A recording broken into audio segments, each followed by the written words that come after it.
Welcome to the Project Endure podcast, the place where we talk about life, endurance, persistence, perspective, and so much more. I'm Joe Rinaldi, and I'll be your host. Let's jump in. Before we get started, let me share a quote with you. The great Les Brown once said, "You can't see the picture when you're in the frame." If you felt stuck in your fitness, mindset, or life as a whole, head down to the link in the show notes and reach out to learn more about Project Endure coaching so that we can help you step outside of the frame and bridge the gap between who you are now and who you want to be. We can't wait to hear from you. Now, let's get to the episode. Welcome back to the Project Endure podcast. Today it is just me, Joe Rinaldi, and this is a bonus episode being recorded the day after the 2022 New York City Marathon. The purpose of this podcast episode is to process what happened on race day, as well as detail the training that led up to the marathon itself. Before I get started, I want to thank everybody who's listening to this podcast. I want to thank everybody who believes in the mission of Project Endure. I want to thank everybody who reached out to me before, during, and after the race, as well as those people who showed up in New York City to cheer me on as I ran. If you support me or Project Endure in any way, shape, or form, I can't even begin to express with words how much you mean to me. Nothing that I do would be possible in isolation. And I just want you to know how much I care. Thank you again. And now let's dive in to marathon prep and marathon day. Please excuse me throughout this podcast if I'm a bit foggy, because I am. I'm still recovering from the race, limping around, hobbling up and down stairs, moaning and groaning as I move about. It was a tough day and a very hard race. But to bring it back to the beginning, I came into 2022 not planning to run the New York City Marathon or any marathon for that matter. I was approached by a good friend and previous podcast guest, Jason Brown, in the middle of the year, asking if I would like to run the New York City Marathon as part of his team. This team is raising money for the Partnership to End Addiction, an organization that helps families who are affected by addiction. It's a cause that is near and dear to my heart. It's something that means a lot and makes a big impact. And I want to thank everybody who donated to my fundraising efforts. We raised just about $4,500, which exceeded the original goal of $3,500. When Jason asked me if I wanted to run the marathon, I didn't think twice. I said yes without thinking about what it was going to take to get there. Now, I'm glad I said yes, but I sat down and started to map out training shortly after and realized that this was going to be a bigger time commitment than I had thought. At the time, I had a few-month run streak going that started back in the beginning of April of this year. I had been running every single day, for the most part, a mile or so. And when I sat down to map out my training, I realized that between the time that I spent in the gym, the time that I spent on business, and the time that I spent nurturing relationships, specifically the one with my wife, I wasn't going to have a whole lot of time to add in running volume. So I made the decision up front that this was going to be a low mileage marathon prep, meaning I was not going to exceed 35 miles in any given week, mainly because of time constraints. Now, I also came into this prep about 186 to 188 pounds, and I made it a point to maintain that weight, to maintain the muscle mass that I had while getting stronger in the gym, while building mileage on the road. That was a choice that I made, a choice that I didn't need to make, but one that I wanted to make. Between me wanting to stay in the gym as much as I did and me wanting not to sacrifice business or relationships, I decided that this was going to be a lower mileage marathon prep. With that being said, this was a longer prep, about 16 weeks, and I started out at 21 miles for the first week, and that gradually built up to a peak of just over 33 miles. Now, prep did not go as planned, as most preps don't. And what happened was, as I was building up mileage, I was feeling good. I was having to make adjustments throughout the week because of my schedule. And so if I had 4 miles on the calendar on any given day, there was a chance that I might need to run 2 miles in the morning and 2 miles in the afternoon or evening because I only had gaps that allowed for that amount of running time. Anybody who knows me knows that I have a hectic schedule. Things are busy. I like it that way. It's designed that way. And that made fitting in both the gym and running a challenge. I'm proud to say that I didn't make excuses. I made adjustments. Throughout prep, I got the runs done, even if they didn't look how I had put them on paper.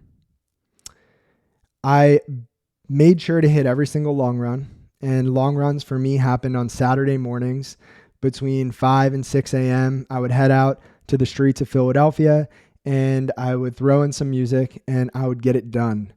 Every single long run throughout prep felt great. I hit my longest run of 20 miles 3 weeks before the marathon at an average pace of 7:36. I ran all the way from my neighborhood, which is Roxborough, all the way down and across the Ben Franklin Bridge and back. That 20-mile run hurt, but it was a big confidence boost because that was the furthest that I had ever run in one stretch without stopping. The plan was to do another long run the weekend after, which would have been 2 weeks before the marathon. However, I ran into a minor issue when I tweaked my left hip. And so the last really 2.5 weeks before the marathon, things were thrown off course. Instead of running 20, 25 miles each week, I was running 7 miles a week. That was 1 mile a day to keep the run streak alive. I was running just enough to keep the run streak going while not aggravating or further aggravating my hip. It was not an ideal time to have an injury. However, I made the best of it. I made adjustments, not excuses, and I continued to run. I continued to move. I continued to strength train. Now, to rewind to the beginning of prep, I was in the gym 6 days a week, lifting heavy, hitting every body part twice. As prep continued, I kept that up. My lifts got shorter in duration, but the frequency remained the same. Most of my lifts happened early in the morning, 5 a.m. as soon as the gym opened, and many of my runs happened sometime in the morning during the week after my gym sessions. As we got closer to the marathon, I had to shorten even further the duration of my lifts.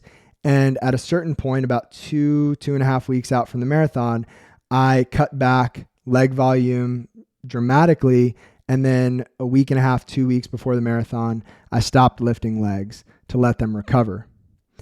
The last 2 weeks before the marathon were focused quite a bit on mobility work, on soft tissue work, on recovery. Not my favorite kind of work. It's not the most fun, but it was necessary. And my goal was to make it to the start line as healthy as possible. Now, throughout the entire marathon prep, I was able to maintain my weight, weighing in just around 186 right before the race. I felt good about that. I felt strong. I felt confident. leading up to the race, I also noticed that the weather forecast was warmer than I was anticipating. Mind you, most of my long runs were happening here in Philadelphia in the Northeast in the fall time, in the early morning hours when the temperature is around, let's say, 45 to 55 degrees. In my opinion, that's perfect running weather. I felt really good in that weather. I have a tendency to overheat. I just get hot. I don't know how else to explain it. So the colder weather works well for me. In the 10 days leading up to the marathon, I realized that marathon day was going to be warm and humid for a northeastern November. The forecast looked like we were going to hit a high of around 74 degrees with around 75% humidity, give or take. That might not sound like a big deal for people who live in that weather all year round, but for people in the Northeast who are used to the colder weather, who are hitting their longest runs in the colder weather, that is a little bit concerning. And I would be lying if I said I wasn't a bit anxious about that. Now, the week leading up to the race, I was still in Philadelphia. I was still working normal hours, which for me is upward of 60 hours a week, training clients, meeting with clients via Zoom, doing computer work, sending emails, responding to messages, building out the brand to the best of my ability. Now, in hindsight, there was a lot of stress the week leading up to the race that could have been eliminated if I had made different decisions. Hindsight is 2020. I did not do that. I worked a full week leading up to the race. I did make sure that the Friday calendar was clear. And so I had Friday to decompress a little bit. And a funny story there, I went out for my last run in Philadelphia on Friday morning, ended up stepping in some dog poop, brought that inside the house and had to spend an hour or so cleaning everything up. That definitely wasn't an ideal start to the day. Looking back, I can laugh, but at the time, at the tail end of marathon prep, you don't find that too funny in the moment. And so my wife and I drove to New Jersey, where my parents live, where I grew up, in a town called Westfield. And we spent Friday there relaxing, just making sure I had everything I needed for the marathon on Sunday. Saturday rolled around. We drove into the city to the Javits Center, and we picked up my bib, walked around the Marathon Expo a little bit, and that was the first time I really got excited for the race. Things started to feel a little bit more real. We picked up the bib. We drove back to Westfield. I did a little arm workout in my parents' basement. Michaela went for an 11.5-mile run. She is running the Philadelphia Half Marathon in about 2 weeks. And so we reconvened in the evening. I made sure that my hydration was on point. I was consuming a lot of electrolytes, a lot of water, a lot of food, not only the day before the marathon, but for the 4 or 5 days leading up to the marathon. I was almost at the point where I was feeling sick with how much I was eating. I think a lot of times people think eating a lot of carbs must be a lot of fun. For me, it was very uncomfortable and not the most fun thing in the world. So I'm just doing a mental check-in, thinking if I missed anything leading up to the marathon itself. I will say throughout prep, one of the hardest things for me was just feeling selfish with all the time I was spending outside of business, which is already a lot, in the gym, which then makes it even more, and now running 25 to 35 miles a week. It's a lot of time. And while I did a lot of this early in the morning before my wife, Michaela, was awake, it still was a sacrifice on her end, and that's not lost on me. She is one of the most selfless people I know, and the truth is, I couldn't have done this marathon prep the way that I did this marathon prep without her patience, without her support, without her encouragement and understanding. Anything and this might be a bit of a tangent, I'll come back, but anything that I do in business, in fitness, in life, it's not just me. I couldn't do what I do. I wouldn't be who I am without Michaela. And that is not something that many people see on social media. So I just want to make it known that while I was the one who ran this marathon, this was an absolute team effort, and everything that I do in life is a team effort with her, as well as with everybody else who supports me. So I want to make that known. Now, the other thing I should mention is the week leading up to the marathon, I had so much support from my clients. Every conversation I had, we would talk about the marathon. People would ask me how I was feeling. They would give me any advice or encouragement that they had. And I made it a point to ask each and every one of my clients if they had a favorite number that fell between 1 and 26. And what I was able to do was fill up the numbers between 1 and 26 with each of my clients. Some miles had one person, a few miles had multiple people. There were a handful of miles that nobody had chosen. But I decided to dedicate those miles to the people that trust me with the work that I do. For the people who started off as strangers and now have become close friends. To the people who push so hard to become the best version of themselves. I wanted to dedicate those miles to those people. And so I had this list. I had some mantras. I had some thoughts. I had some things to think about during the marathon.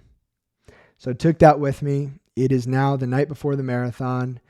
I watch the Phillies lose the World Series, and then I went to bed. I slept well the night before the marathon, woke up a few times, was able to go back to sleep, woke up at 5 a.m., wide awake. This was also after daylight savings, so got an extra hour of sleep, which was great. I did some stretching. I drank some fluids. I did some journaling. I took an Epsom salt bath. My wife doesn't think that Epsom salt works. I am not sure what the level of scientific evidence is for Epsom salt, but anecdotally, I can say it works. And even if it's a placebo, I'll take it. So I did that, packed my bag, made sure I had everything, said goodbye to my wife and my mom, and my dad drove me into Staten Island to the drop-off point for marathon runners. So from there, I walked what felt like half a mile to the starting village, met up with a good friend of mine, Whit. Whit is someone who we hopped on a phone call maybe 2.5 years ago, just out of the blue, met on social media. And at the end of the phone call, I remember him saying to me, "Man, you know what? I just think we're going to be really good friends." And that has been so true. Whit and I have become great friends. We keep in touch. And this was the first time we met in person. And we spent about an hour together before the start of the marathon. And it was really encouraging. And it was great to spend time with him. Whit, if you're listening to this, I appreciate you. I appreciate the way you support me and encourage me. And it was so great to share that special day with you. So after Whit and I went our separate ways, made sure to use the bathroom one last time before heading to the start corral. I was Blue Wave 2 Corral C. And that probably doesn't mean a whole lot to anybody listening, but that just meant I needed to get to the big blue C marking to enter my start wave for the marathon. So I found that and got there. Immediately you're surrounded by hundreds and thousands of other runners, all sharing the same anxious energy.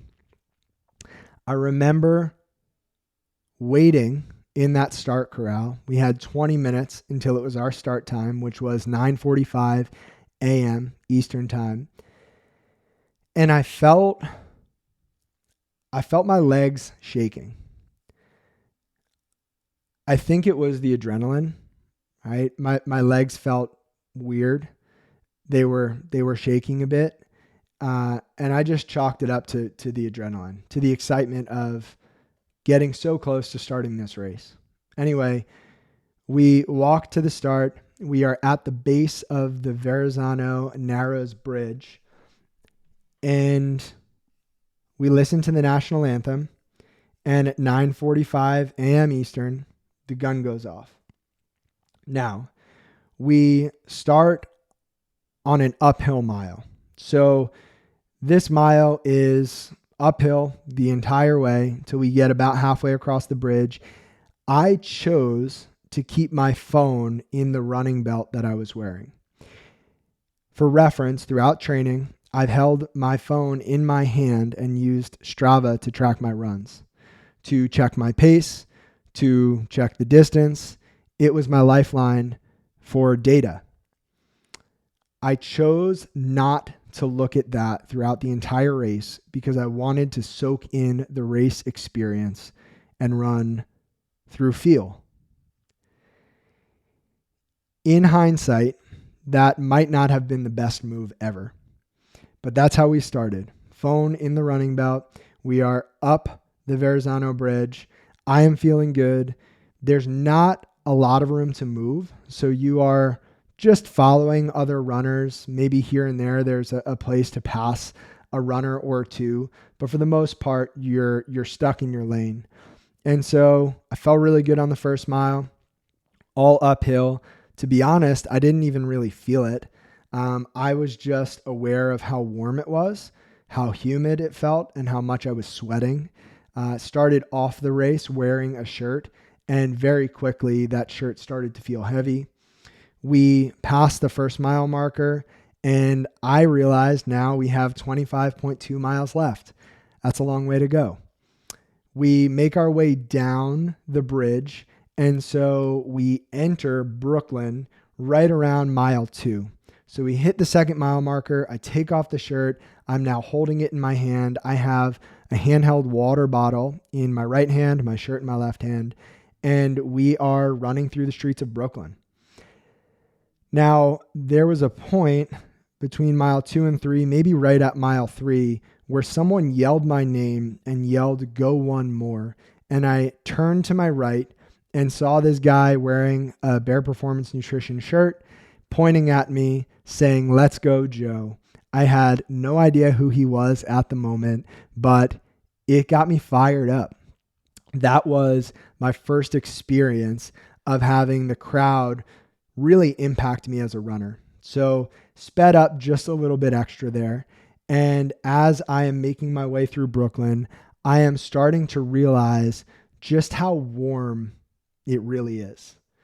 And so we continue running through Brooklyn. There is music blasting. There are people cheering us on. It is interesting to see the different crowds of people through the different neighborhoods in Brooklyn. And I'm not really thinking of much at this point. I had the plan of thinking of these individual clients, and it fell apart. I don't know how to describe it. I was just so caught up in the moment, and I couldn't even hear myself think half the time. But we go through mile 3. I believe that's where I pick up my first cup of Gatorade, which at the time I thought was water. So I grab a cup, I throw it on my head, and realize very quickly that it was Gatorade. So from there on out, I realized that the Gatorade cups were branded with a Gatorade logo and the water cups were blue. So I didn't make that mistake again. We are still running through Brooklyn.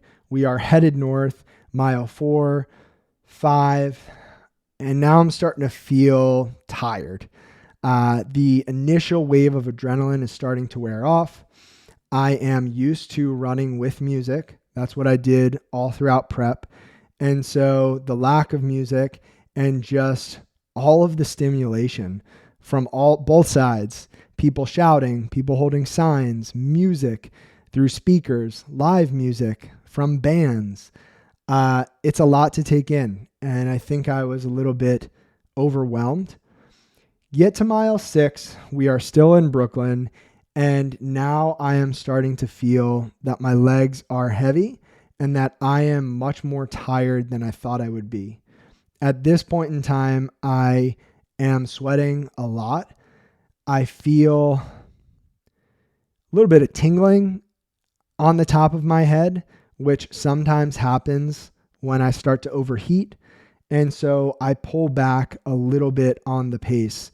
And at this point in time, if I'm not mistaken, I am still running somewhere in the ballpark of 7:55 8-minute miles, which would have kept me on track for my end goal, my original end goal of 3 hours and 30 minutes.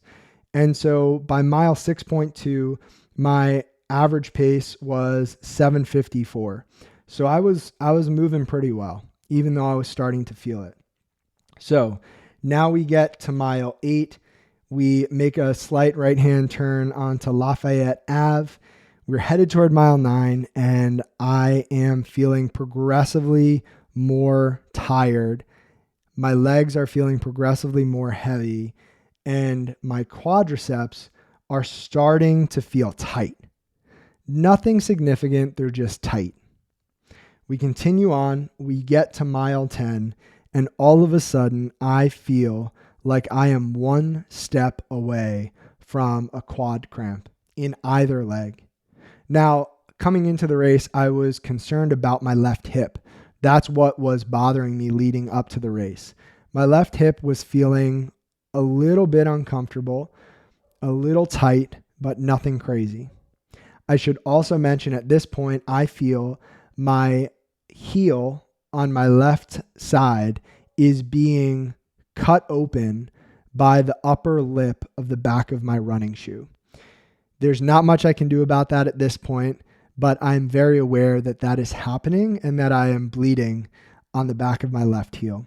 In addition to the heel, I came into this race with a significant blister on the tip of the second toe on my right foot, and there was a growing awareness throughout the race that that was worsening. Again, there wasn't anything that I could do about that. It was just something that I was aware of. So I wanted to mention that here just for the sake of documenting. So fast forward again, we're at mile 10. My quads are on the verge of cramping, and I have this thought where I say to myself, you have 16 more miles. How in the world are you going to do this?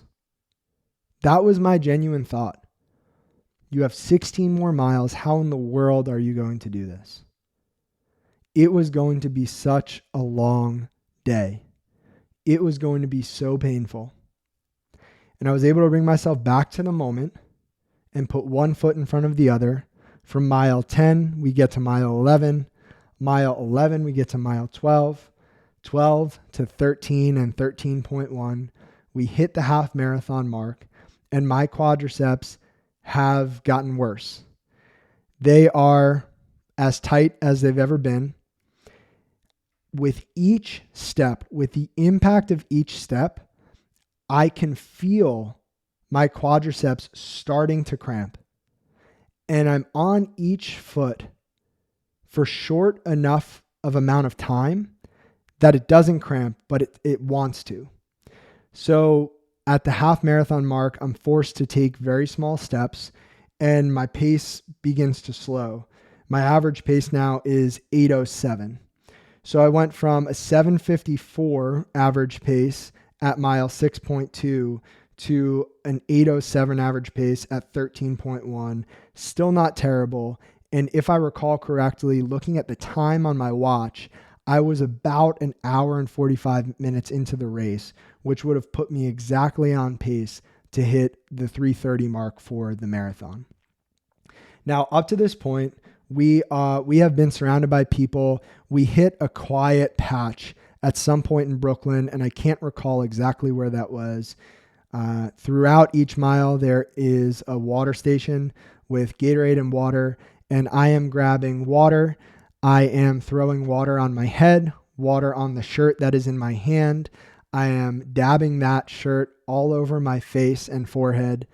I am drinking as much as I can. However, I need to go to the bathroom at this point. My bladder is full. So part of me doesn't want to drink water. Part of me knows I need to drink water. I'm also sipping on the electrolytes in my handheld bottle. And it's just very much a mental battle at this point. I get to mile 14 and I've seen a few people that I know, a few people who I knew would be on the course cheering me on, a few surprises, a handful of people who I know either from high school or college or other walks of life who shouted my name, caught my attention, and gave me that temporary boost. It's hard to describe the feeling when you see somebody cheering you on during a really hard and dark moment. You have no other choice but to carry on, to keep going, to keep putting one foot in front of the other. And I was very fortunate to have a handful of people get me through those first 15 miles. Now, at mile 15, you approach the Queensboro Bridge. You hear about the Queensboro Bridge leading up to the marathon. People tell you about it, right? It is a point in the race where you are by yourself with the other runners, but by yourself. There are no spectators. You go from hearing cowbells and air horns and music and screams to nothing but the pattering of feet across this bridge. I knew this was a hard day for everybody, but it really hit me when on the bridge, I saw people dropping like flies, people who looked like they were in great shape, walking, stretching on the side of the bridge, keeled over, sitting in the shade. And I made a promise to myself that I wasn't going to walk. I made a promise to myself that I wasn't going to walk not only on the Queensboro Bridge, but for the rest of the race. No matter how painful it got, I wasn't going to walk. I was not going to stop. On the bridge, I found it helpful to pick out a few other runners who were running about my speed. And I just locked onto them. I kept telling myself that every uphill is followed by a downhill. And I got to the middle of the bridge. And I swear this must be one of the longest bridges I've ever been on, or at least it felt that way. We start to go downhill on the back half of the bridge. And as we're going down, I realize it's almost worse than going up because there's so much pressure on your quads. That was as close to cramping as I had gotten the entire race. And that downhill for me was probably slower than the uphill. If I look back at the stats, at mile 15 and a half, I was now at an 8:13 average pace. So I'd slowed down considerably. We are going down the Queensboro Bridge. You start to see the people lined up as you lead into First Avenue, or what they call Thunder Alley. Now, I believe that we maybe come out on 59th Street from the Queensboro Bridge, if I remember correctly, and then you make a right-hand turn onto First Avenue. And the energy on First Avenue is insane. It is overwhelming. There are rows of people, 5, 10 people deep at points, holding up signs, shouting, yelling names, blowing horns, making noise. It is one of the most surreal experiences that I've ever had. And what I'll say is that in the moment, for most of First Avenue, I did not care. I did not care. I had 10 more miles to run. And I was at that point in the most physical pain that I had ever put myself in. My legs had never hurt so much, ever. I was hot. I was tired. I was uncomfortable in every sense of the word. And my legs just hurt. And there was a point on First Avenue, somewhere around the 16th or 17th mile, where I saw a sign that said, "When your legs start to hurt, run with your heart." And that hit me. That hit me right in the heart. I'm tearing up a little bit thinking about it because it was just the message that I needed. It didn't make the pain go away. It did not help with the pain, but it helped me push through. And I knew at mile 18, I was going to see my family. A quick story about my sister's high school graduation. When she graduated high school, my brother and I decided it would be a good idea to get a giant poster of her face made up. We taped it to a yardstick and we held it up in the crowd during her graduation. That is what my parents brought with them to the race. And that is what helped me find them as I approached where they were. Before I ran into my parents, I ran into my younger brother on the side of the road. That was a cool moment, just seeing him and being able to push just a little bit harder as I ran past him. It helped. It just, in that moment, I had a quick realization that what I do impacts other people, and he's one of the people that I hope to impact the most.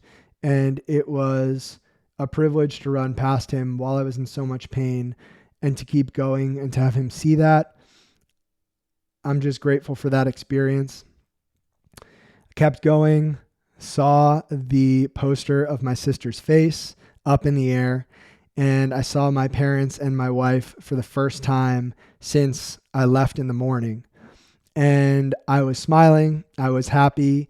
I was able to power through, and I felt good for a second.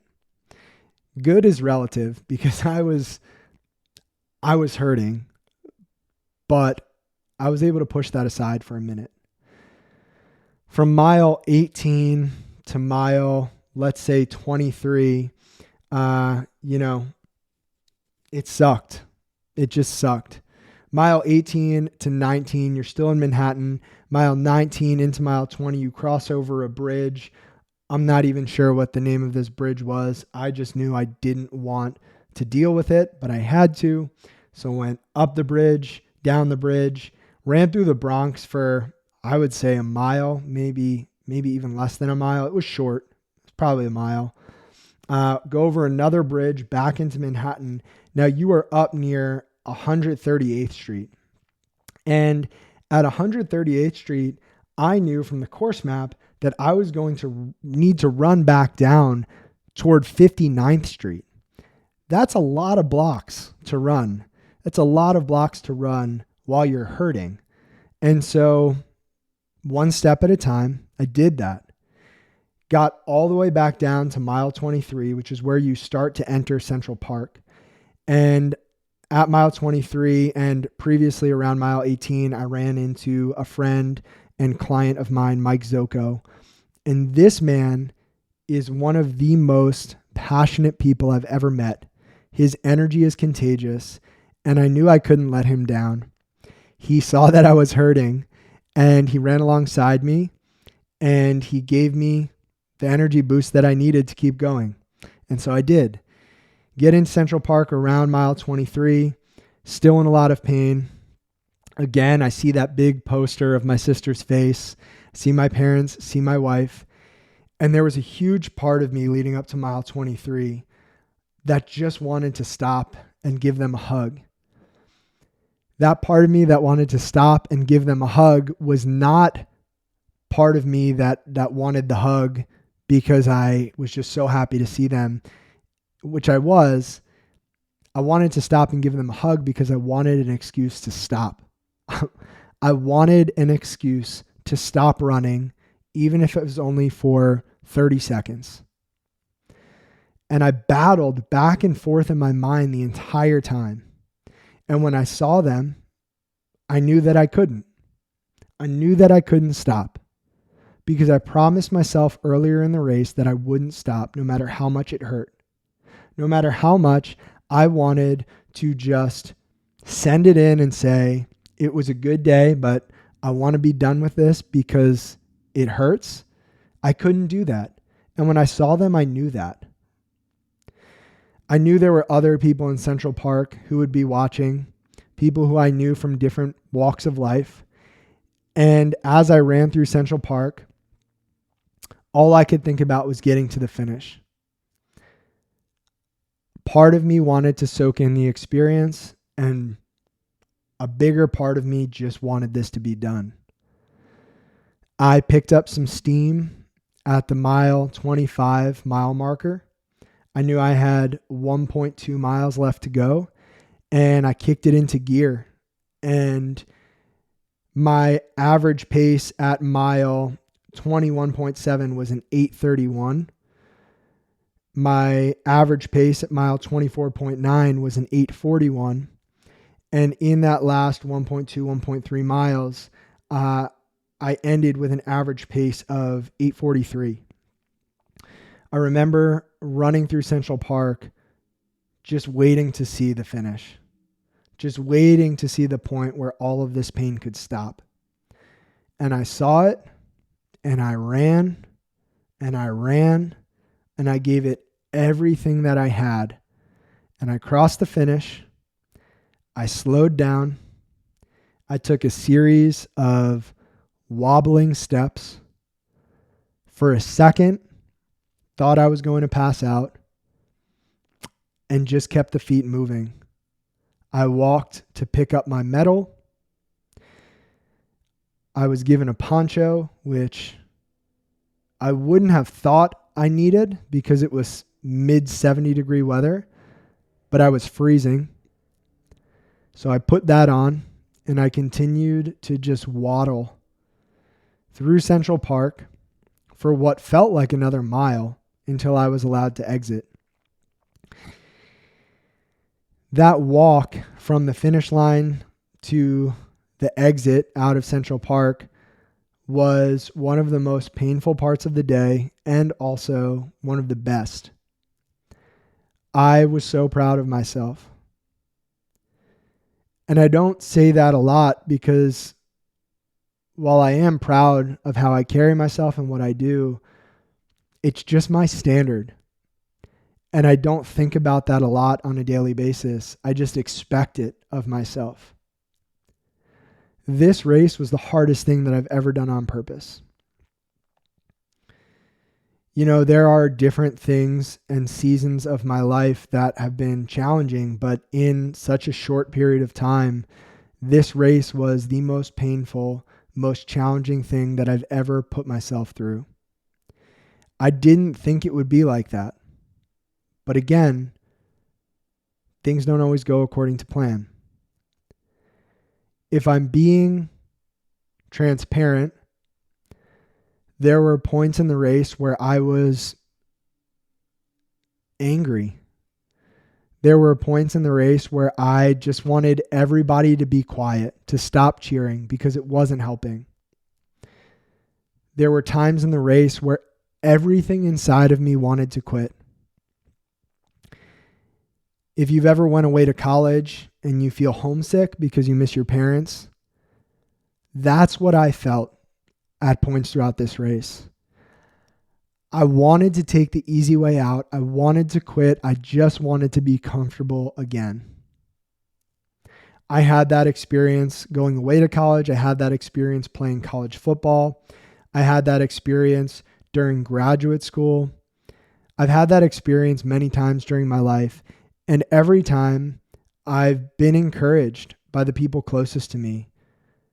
You know, my parents time and time again have not allowed me to quit things just because they're hard. And I'm so grateful for that because it's allowed me to get to this place today where in the moment, in the pain, in the fog of the marathon, I was able to be self-aware enough to realize that what I was feeling was the same thing that I felt other times in my life when things got hard.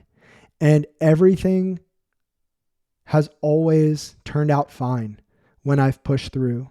I've learned about myself. I've grown as a human being. I've been stronger for it.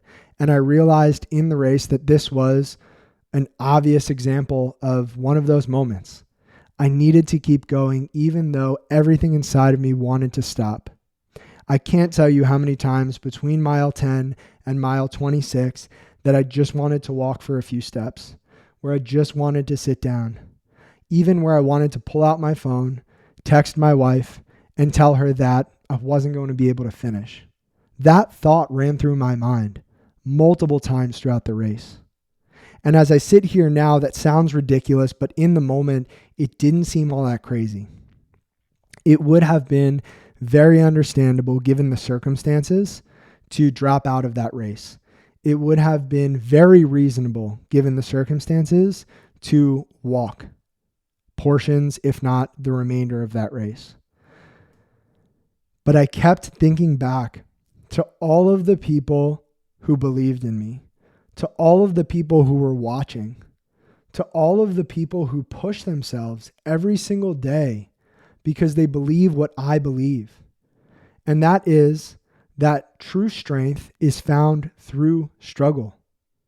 Resilience is built through resistance. And that's what this race was. I came into this race as one person and I left as another. So this might feel abrupt, but I don't want to lose this thought. It's a thought that every marathon runner can appreciate. I want to talk about the wall.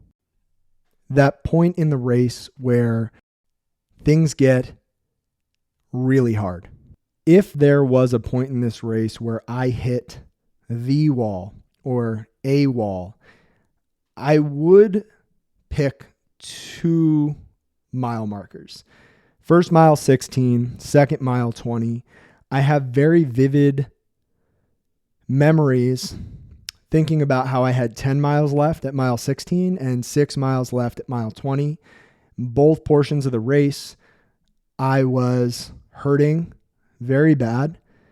Both portions of the race, I thought to myself that I just needed to continue to put one foot in front of the other, and that little by little, little would become a lot. And eventually, one step at a time, I would finish the marathon. It was a place in the race, or I should say mile 16 and mile 20 were both places in the race where I had to choose to tap into that other person deep down inside who can do more, who can give more, and who can be more. I had to make the active decision over and over and over again with each step that I wasn't going to quit. And that's not who I am.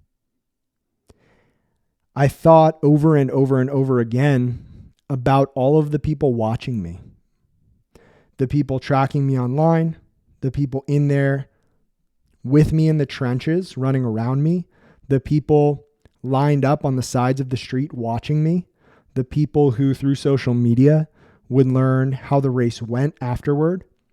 And I felt responsible for how I carried myself. And no matter how much I was hurting on the inside, I chose to carry myself with poise on the outside. Now, there were times, I'm sure, where if you saw me and you saw my face, you knew how bad I was hurting. But I fought that with everything I had to stand up tall, to drive the knees, and to hold on to as much strength as I could, because there were times in that race where it felt like the life was being sucked out of me. And I was fighting to hold on to that. And I knew that people knew I was hurting, but I wanted to show up as the best version of myself. And so I held my head high as best I could, and I pushed on. At the same time, throughout the entire race, I was running by people who, in an objective sense, had it much harder than I did. People in manual racing wheelchairs, going up the same hills that I was dreading. People who were completely blind being led by a guide. People with one or both legs amputated, navigating the same streets that I was hurting on. When you pass people like that, you realize how much of our pain, how much of our performance, how much of our life that we take for granted. And those thoughts kept me going. I had a specific conversation with a client before heading off to the marathon who serves our country and reminded me that there are people who have given their lives to defend our freedom. And I read a specific story of a specific soldier before the race that kept me going at points throughout the marathon, because I knew that that soldier would give anything to be hurting the way I was hurting. And there are so many people who would have given anything to be alive in that present moment, in the pain that I was experiencing. And yeah, it's going to make me emotional again, but not everybody gets to do what I did. And that propelled me through some of the more painful moments of the marathon. Back to Central Park after the race, I remember walking out and misstepping a few times, and my foot would hit the ground and my leg would extend and my quad would start to cramp, and I came so close to falling down multiple times. But I stayed up, and there was this slow, proud walk to 76th and Broadway, where I was going to meet my parents and my wife. We ended up linking up, and on the walk back to the subway, there was this little boy. He must have been 3 or 4, walking with his mom. The mom said something to him, and then he looked up at me and he said, "Congratulations." I said, "Thank you. Have a great day." And he said, "Thank you. You too." And everybody who walked past me saw that blue poncho in the medal, and they congratulated me. You know, there are people who knew what the marathon was, but maybe have never ran it. As I was walking up the steps of the subway, I shouldn't say walking, I was painfully maneuvering myself up the steps of the subway. A woman said, "I've been there before. I've done that." And there's this camaraderie. There's this feeling of closeness with everybody else who has willingly suffered and done something hard. And it reaffirmed to me, it reminded me why I started Project Endure. There's so much value in doing hard things. That's where we find strength. Sometimes we get to choose those hard things, but a lot of times those hard things choose us. And no matter what it is, knowing that you're not alone in what you're struggling through or suffering with, man, it brings you closer to people than almost anything else that I can think of. It just makes your heart so full. And so I had that experience at the end of the marathon.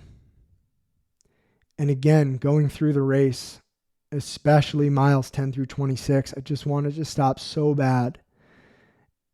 But I brought myself back to the present moment, and I kept thinking of the words from William James, who said, "Most people never run far enough on their first win to find out that they've got a second." And that was so true for me during this race. It's so true for all of us during life. And I got to the end, and I don't know if I'll ever be able to describe how good it felt to cross that finish line, and how amazing it was to walk through Central Park with that poncho and that medal, to hobble up and down the subway stairs, to come home and take a warm bath, and to look at my phone and see hundreds of texts and DMs of people congratulating me, people who were tracking me, people who were supporting and encouraging me. I don't know if I will ever be able to describe what it felt like. But what I can say today is that my body is in so much pain, but my heart is so full.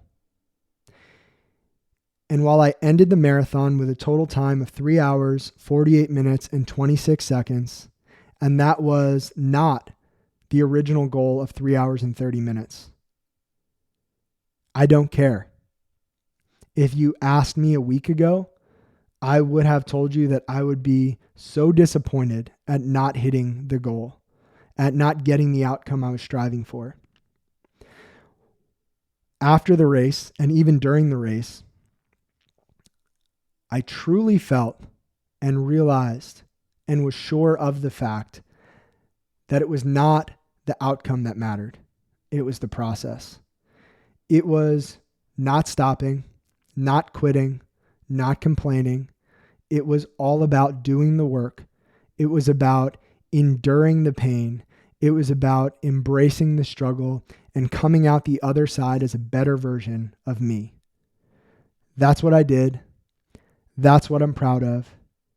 And that's what I want you to feel listening to this podcast. I want you to feel the pain that comes with hard things. I want you to feel that pain is a privilege. I want you to hurt for a purpose. I want you to be uncomfortable so that you can learn about who you are and tap into the potential that is only available to us when we do hard things.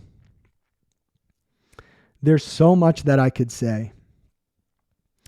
But when I woke up this morning at 3:30 a.m., I moaned and groaned as I climbed hand over foot up the stairs to my office.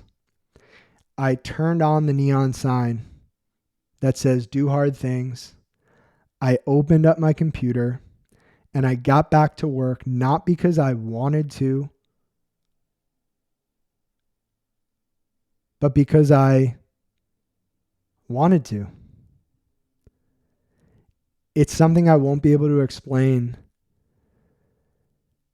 but I don't feel obligated to do what I'm doing. I feel responsible for it. I feel drawn toward it. I feel energized by it. The work is hard and you don't always feel like it, but it's always worth it. And so I got up this morning. I did the work. I'm recording this podcast. I'm hoping that it makes sense to everyone listening. And to wrap things up, I want to say a few words about the marathon.